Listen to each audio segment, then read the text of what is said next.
मैं हूँ मयूर अग्रवाल और आपका स्वागत है मेरे YouTube चैनल पे।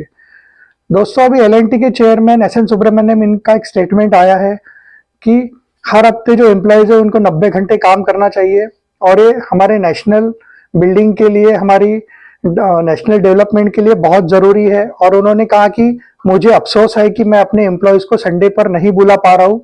अगर मेरा बस चलता तो मैं अपने एम्प्लॉयज को हफ्ते के 7 दिन काम करवाता। और उन्होंने साथ में ये भी कहा है कि आप संडे को घर पे क्या करोगे, अपने वाइफ को निहारोगे, आपकी वाइफ आपको निहारोगी, इससे कुछ होने वाला नहीं है। आप ऑफिस आइए और काम करिए, तब जाके हमारा जो देश है वो चाइना जैसे और अमेरिका जैसे देशों के साथ में compete कर पाएगा। तो दोस्तों, इसके ऊपर बहुत ही अलग अलग प्रतिक्रिया सब जगह से आ रही है। अगर एम्प्लॉयज की बात करें तो उनका एक अलग तरह का रिएक्शन है।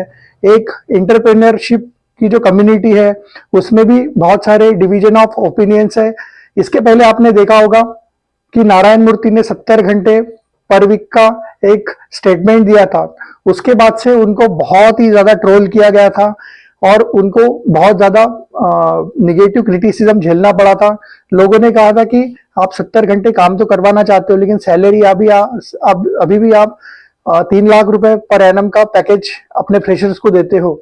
जबकि देखा जाए तो ये जो सैलरी थी वो 20 साल पहले मिलती थी, और 20 साल का जो इन्फ्लेशन है, महंगाई है और इवन जो कॉस्ट ऑफ एजुकेशन है, उसको देखकर ये पैकेज बहुत ही पीनट सा लगता है और बहुत ही कम है।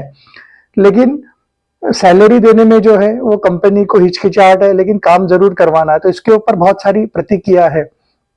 इसमें अगर देखेंगे तो लोगों ने जो एस एन सुब्रमण्यम है, इनके सैलरी के फिगर भी निकाले कि इनको 2023-24 में 51 करोड़ का जो है टोटल सीटीसी पैकेज मिला है, जो इनके लास्ट डिकेड से अगर कंपेयर किया जाए तो ये तकरीबन 2 से 3 गुना बड़ा है। और अगर पिछले फाइनेंशियल ईयर से कंपेयर की जाए तो इनको 43% का हाइक मिला है, जो किसी भी एम्प्लॉयज के लिए अगर वो एक्सेप्शनल भी करें तो उसको मिलना इम्पॉसिबल है।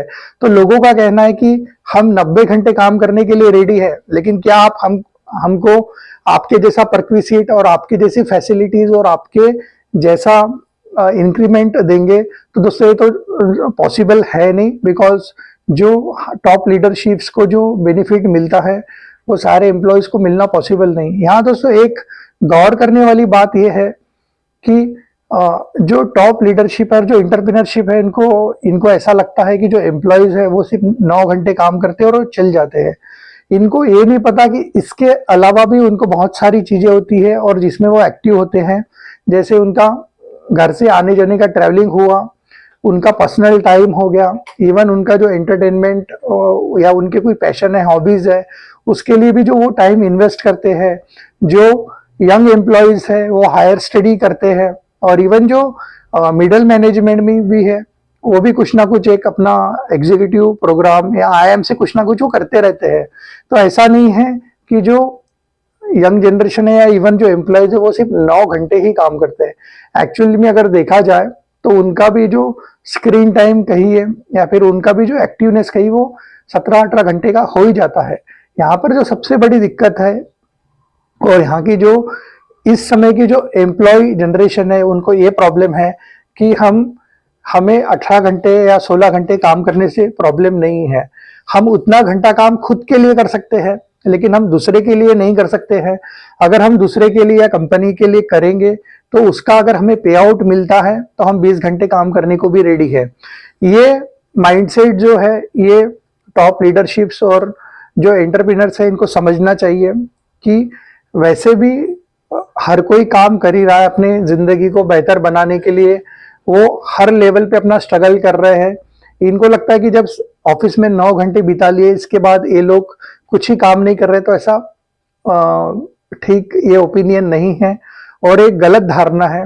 अगर हम कहते हैं कि पिछले कुछ 1 डिकेड में, 2 डिकेड में बहुत सारी जो एक पॉपुलेशन है, एक बहुत बड़ा नंबर गरीबी रेखा से बाहर आया है, वो मिडिल क्लास में आया है, middle class upper middle class में गया है।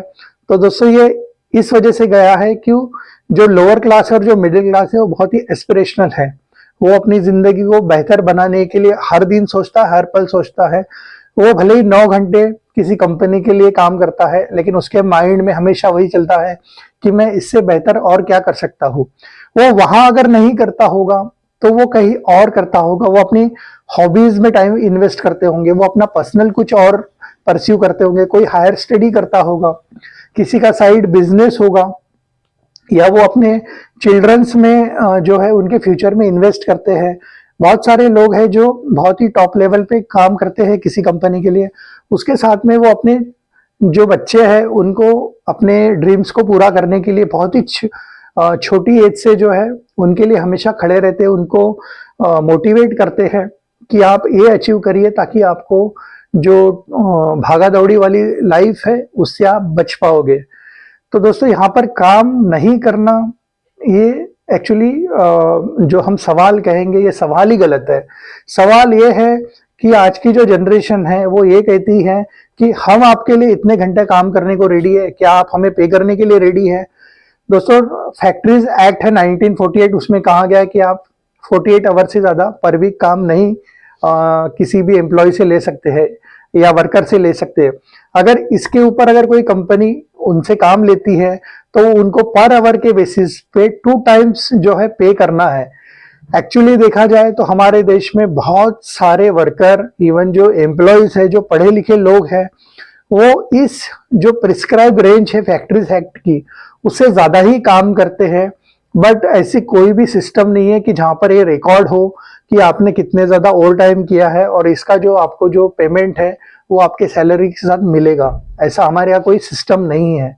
और कोई भी एम्प्लॉय जो है ये 1-2 घंटे ज्यादा की ओवर टाइम के लिए कोई अपने कंपनी के खिलाफ ना कोई शिकायत करेगा और ना वो इन सब चीजों में पढ़ना चाहता है, बिकॉज पता है कि इन सब चीजों में पढ़ने में काफी टाइम लगता है, रिसोर्सेस लगते हैं, और जो एम्प्लॉय है अपने लाइफ को बहुत बेहतर करना चाहता है उसके पास इतना टाइम ही नहीं है, वो मूव ऑन कर जाता है। और इस बारे में कोई भी कंप्लेंट होती नहीं है कि आपसे एक्स्ट्रा काम करवाया गया है, लेकिन आपको जो कानून है, जो लेबर लॉज है, उसके हिसाब से आपको एक्स्ट्रा पे नहीं किया गया है। इस वजह से इन कंपनीज की कोई भी कंप्लेंट जो है वो रिकॉर्ड होती नहीं है। अगर देखा जाए तो ऑलमोस्ट सभी लोग, भले ही वो ऑफिस में ना हो, बट उनको कोई ना कोई काम जरूर होता है जो सैटरडे संडे को करते हैं, ताकि मंडे को मॉर्निंग में उनको वो प्रेजेंट करना होता है। तो देखा जाए तो मेंटली तो वो ऑक्यूपाइड ही है और मेंटली वो 50 घंटे से ज्यादा ही काम कर रहे हैं। और अगर इवन एलएनटी की बात करें तो मैं तो एलएनटी का एक्स एम्प्लॉय रहा हूँ। आप लोगों को शायद पता नहीं होगा कि एलएनटी में सिर्फ इन टाइम पंचिंग होती है, वहां पर कोई भी आउट टाइम पंचिंग नहीं है। अगर आपने इन टाइम पंचिंग में 1 मिनट भी, ऑफिस एम्प्लॉयज के लिए अगर आपने 1 मिनट भी लेट पंचिंग की है तो आपको 10 मिनट के बाद एचआर का मेल आ जाता है ऑटोमेटिक सिस्टम से कि आपका जो है हाफ पीएल कटेगी, या अगर आपके पास में लीव बैलेंस नहीं है तो आपकी हाफ डे की सैलरी कटेगी। आपको उसको रेगुलराइज करने के लिए आपके सीनियर्स के साथ, आपके बॉस के साथ आपको रीजन देना पड़ता है, वो एचआर के पास जाता है। बहुत ही लंबी प्रोसीजर है, लेकिन ऐसी कोई भी वहां पे प्रोसीजर नहीं है कि आपने 9 बजे अगर आपका टाइम है, आपने पंचिंग किया तो आपको 6 बजे के बाद आप जा सकते हो, क्योंकि वहां पे तो सिर्फ इन टाइम पंचिंग है। आउट टाइम के लिए कोई वहां पे सिस्टम ही नहीं है। तो वहां पे रिकॉर्ड कैसे करेंगे कि आपने आउट टाइम किया है या आपने ओवर टाइम किया है? तो वहां पे कोई वो सिस्टम ही नहीं है। इस वजह से कोई क्लेम भी नहीं कर सकता है कि मैंने आज 4 घंटा या हफ्ते में 20 घंटे हमने जो है ओवर टाइम किया है। तो इस तरह के जो लूप होल्स है, इसका जो है हमारे यहाँ कंपनीज जो है उसका फायदा उठाती है। और एम्प्लॉयज को भी ऐसा है कि अपने देश में इतनी ज्यादा अनएम्प्लॉयमेंट है, हर एक जॉब के लिए 1 लाख एप्लीकेशन है, तो कोई अपनी जो इन सब चीजों में पढ़ के इसके बारे में कोई ग्रीवेंस या कंप्लेंट करके कोई अपनी नौकरी से भी हाथ धोना नहीं चाहता, और ना ही वो इन सब चीजों में पढ़ना चाहता, क्योंकि उसके पास वो रिसोर्सेस ही नहीं है। हमारे यहाँ जो जुडिशरी है, हमारे यहाँ जो फैसला आने को इतना टाइम लगता है, तब तक तो वो अपने करियर में पता नहीं कितना आगे बढ़ चुके होते। इस वजह से कोई इन सब चीजों में जाना भी नहीं चाहता है। और अगर दोस्तों हम काम करने की बात करें तो आपको पता है कोविड के दौरान बहुत सारी सॉफ्टवेयर कंपनीज हैं, इनको पता चला इनके जो एम्प्लॉयज थे वो 10-10, 12 घंटे जो इनकी शिफ्ट है वो तो करते थे, लेकिन साथ में दोस्तों इन्होंने आउटसोर्स के तौर पे दूसरे कंपनीज के लिए भी ऑन कॉन्ट्रैक्ट बेसिस काम करना शुरू किया। इसको अगर आप देखोगे तो सॉफ्टवेयर इंडस्ट्रीज में इसको मून लाइटिंग करके कहते हैं। मून लाइटिंग का मतलब होता है कि आप एक कंपनी के एम्प्लॉयज हो, लेकिन आप इस एक कंपनी के छोड़ के आप किसी और के लिए भी काम कर रहे हो, चाहे वो टेम्पररी हो, परमानेंट हो, पार्ट टाइम हो या फुल टाइम हो, तो इसको कहा जाता है मून लाइटिंग। और जब ये कोविड खत्म हुआ उसके बाद बहुत सारे सॉफ्टवेयर कंपनीज को पता चला कि हमारे जो एम्प्लॉयज है वो सिस्टम पर तो हमें एक्टिव दिखते थे, बट एक्चुअली वो काम किसी और के लिए कर रहे हैं ताकि उनको छोटा मोटा जो भी पेमेंट होना है वो मिल जाए। तो दोस्तों कैपेसिटी और हमारे यूथ की एस्पिरेशंस देखेंगे तो वो हर दिन 18-20 घंटे काम वैसे भी कर रहे हैं। अगर वो डेली नहीं कर रहे तो वो हफ्ते में 90 से 100 घंटे काम कर रहे हैं। ये हमारे जो एंटरप्रेनर्स हैं इनको समझने की जरूरत है।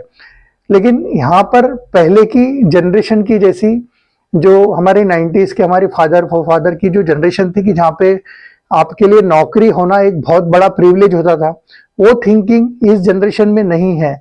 इस जनरेशन में ऐसा है कि हम आपके लिए काम करेंगे, आप हमें पे करिए, और एक म्यूचुअल अगर आप कहें तो म्यूचुअल अंडरस्टैंडिंग के ऊपर अभी चल रहा है। पहले की जनरेशन रोटी कपड़ा मकान के लिए काम करती थी, ये जनरेशन उसके लिए काम नहीं करते। इनके लिए सेल्फ स्टीम, पर्सनल टाइम, जो वर्क लाइफ बैलेंस बहुत ज्यादा इंपॉर्टेंट है। और अगर ये ऑफिस में आपके लिए काम नहीं कर रहे तो ऑब्वियसली कहीं ना कहीं जो है वो अपना टाइम इन्वेस्ट कर रहे हैं। अब वो बात अलग है कि वो शायद आपके जो टाइम है उसमें काउंट होता नहीं है।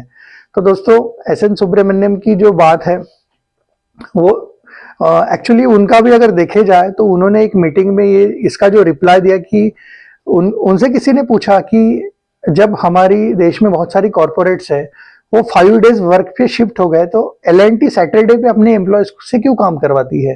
तो उसके जवाब में एक सार्केस्टिकली और एक कहिए कि चीक इन द टिंग वो जो कमेंट होता है कि आपने एक बहुत लूज कमेंट कर दिया कि आप तो सैटरडे की बात कर रहे हैं, मैं तो अफसोस करता हूँ कि आपको मैं संडे को नहीं बुला पा रहा हूँ। जैसे दोस्तों आपने सुना होगा कि आप वो जोक होता है ना कि भाई आप अपने बॉस के पास जाओ, बॉस मेरी सैलरी जो है आप 10% बढ़ा दो, बॉस आपको रिप्लाई करता है कि नहीं मैं आपकी सैलरी 20% बढ़ा देता हूँ। तो आप कहते हो कि बॉस मजाक क्यों कर रहे हैं, तो बॉस कहेगा शुरुआत किसने करी थी। तो दोस्तों ये उसी तरह का कमेंट था, लेकिन चूंकि ये एक बहुत ही टॉप लेवल से आया है इस वजह से इवन L&T के एम्प्लॉयज भी तो खुलकर बात नहीं कर सकते, लेकिन बाकी जो इंडस्ट्री है वो इस बारे में पूछ रही है कि अगर ये टॉप लेवल से आया है तो क्या कंपनी का जो एक विजन है वो इसी तरफ जा रहा है, क्या वो आने वाले समय में इम्प्लीमेंट होने वाला है। इस वजह से जो है इसके ऊपर सवाल हो रहा है। तो दोस्तों मुझे ऐसा लगता है कि चूंकि AI का जमाना है, AI आपके लिए मशीन है, 24 घंटे अवेलेबल है, उसको ह्यूमन वर्क से अगर आप कंपेयर करोगे तो दोस्तों उसकी कोई कंपैरिजन हो नहीं सकती। अगर आप जो भी करेगा तो ये बहुत ही एक डिजास्टर होगा।